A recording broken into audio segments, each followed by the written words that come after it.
Hi అండి. ఈరోజు వచ్చేసి 44 సైజు బ్లౌజెస్ అయితే మనం ఈరోజు కటింగ్ చూస్తామండి. 44 సైజ్ అంటే చాలా లావు పర్సన్ అనమాట. ఇంత సైజు కుట్టాలి అంటే చాలామంది కొత్త వారికి అనేది నేర్చుకునే వాళ్ళకి కానీ నేర్చుకునే కొత్తగా స్టార్ట్ చేసిన వాళ్ళకైతే చాలా భయంగా ఉంటుంది. టెన్షన్ పడాల్సిన అవసరం ఏం లేదండి. మనము చిన్న సైజు బ్లౌజు ఎంత ఈజీగా కుట్టగలమో 44 సైజు కూడా ఆ విధంగానే కుట్టగలం. మనం చిన్న సైజుకి ఎలాగైతే కటింగ్ చేసుకుంటామో పెద్ద సైజు కూడా అలాగే, ఏం మార్పు ఉండదు. కానీ కొంతమంది క్లాత్ సరిపోతుందా లేదా అనే విషయంలో అయితే కొద్దిగా టెన్షన్ అయితే పడుతూ ఉంటారు. మన క్లాత్ అనేది ఒకటి మనం ముందే చెక్ చేసుకోవాలి, సరిపోతుందా లేదా అనేది. అంతే, ఇంకా క్లాత్ సరిపోతే మనం ఈజీగా కటింగ్ స్టిచ్చింగ్ అనేది చేయొచ్చు. చిన్న సైజు బ్లౌజ్ ఎలాగో పెద్ద సైజు బ్లౌజ్ కూడా 44 సైజు బ్లౌజ్ కూడా అలాగే కుట్టారు. ఇక్కడ చూస్తున్నారు కదా, 11 ఇంచెస్ అయితే 4 మడతల మీద, 2 మడతల మీద అయితే 22 సైజు, సింగిల్ 4 మీద మడత అయితే 44 సైజు అనమాట. చూస్తున్నారు కదా 44 సైజు. ఇప్పుడు నేను మీకు ఈ విధంగా అయితే కటింగ్ చేస్తున్నాను. లైన్ గీసుకున్నాను కదా, లైన్ గీసుకున్న ప్రకారము ఇంకా పొడవు ఎంత ఉందో మనం చెక్ చేసుకోవాలి. సేమ్ డిటో అండి. ఎంత మనము చిన్న సైజు కట్ చేసిన విధంగానే అలాగే పెద్ద సైజు కూడా అదే విధంగా మనం కటింగ్ చేసేసుకున్నాము. ఇది క్రాస్ కటింగ్ కాదండి, నార్మల్ కటింగే. క్రాస్ కటింగ్ అయితే ఫస్ట్ బ్యాక్ నెక్ తీసిన తర్వాత ఫ్రంట్ నెక్ తీయాలి. ఇది అలా కాదు, రెండింటికి ఒకటే పెట్టేసేయచ్చు.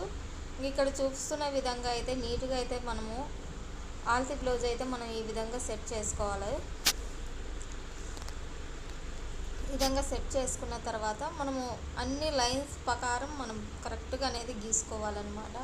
మీకు ఇక్కడ చూపిస్తున్నాను కదా లైను, ఎక్కడెక్కడ ఎంత తీసుకోవాలో నెక్కు ఈ విధంగా అనేది మీకు అన్నీ క్లియర్గా చూపిస్తాను. నెక్కు దగ్గర వచ్చేసి మనం ఈ విధంగా తీసుకోవాలి. నెక్కు ఎంత ఉందో అట్లా మనము నీట్గా బ్లౌజ్ని అనేది లైనింగ్ మీద పరిస్తే, ఆల్తి బ్లౌజు లైనింగ్ క్లాత్ మీద పరిస్తే డిట్టో అలాగే వస్తుందండి. మనకి ఎలాంటి టేప్ కొలతలు ఇవన్నీ అవసరమే లేదు.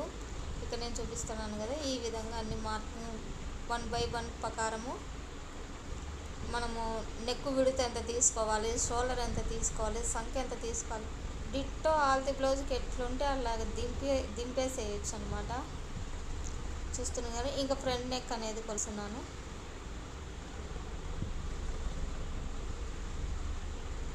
ఈ విధంగా మనం ఆల్తి బ్లౌజ్ ఏ విధంగా అంటే ఆ విధంగా నెక్ అయినా గీసుకోవచ్చు. లేదంటే మనం ఓన్గా మన రౌండ్ బాగుంటుంది అనుకుంటే మన ఓన్గానే నెక్ మాత్రం గీసుకోవచ్చు అనమాట. ఫ్రంట్ పార్ట్ సైజు చూస్తున్నానండి. మధ్యలోకి ఒక మార్కు, తర్వాత లాస్ట్కి ఒక మార్కు మనం కుట్లల్లోకి విడిచిపెట్టి అయితే తీసుకోవాలన్నమాట. ఈ విధంగా సింపుల్గా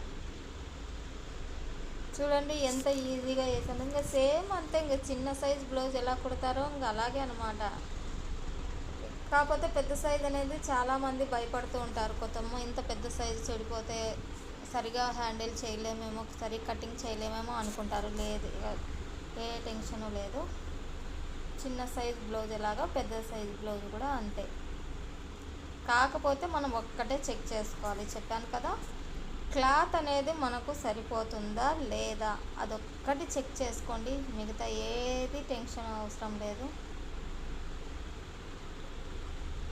కుట్లలోకి ఈ విధంగా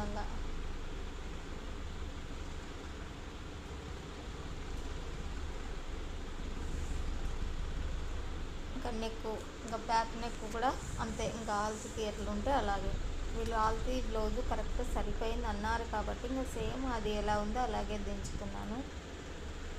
కొద్దిగా చేంజెస్ చెప్పినంటే దాని ప్రకారం చేంజెస్ చేస్తుంటేనే, చేంజెస్ ఏం చెప్పలేదు బ్లౌజ్లో.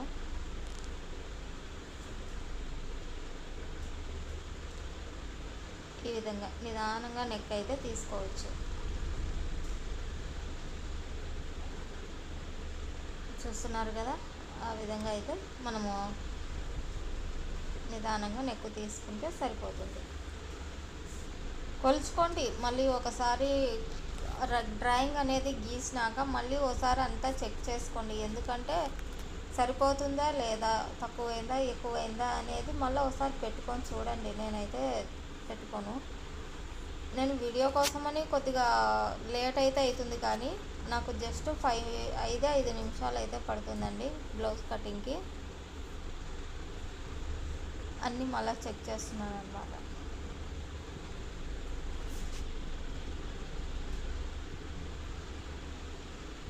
ఇంకా క్రాస్ బెల్ట్ కూడా ఆల్త్ బ్లౌజ్కి ఎంత ఉంటే నేను ఇంకా అంతే తీసుకుంటాను. కింద హెచ్చులు తగ్గులు అనేది చూసుకొని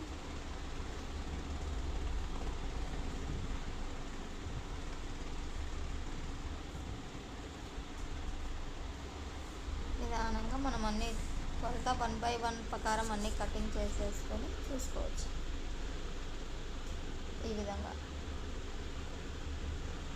టక్స్ ఉంటుంది కదా, టక్స్ దగ్గర ఒక మార్కు, ఇంకంతే. అదే విధంగా అండి.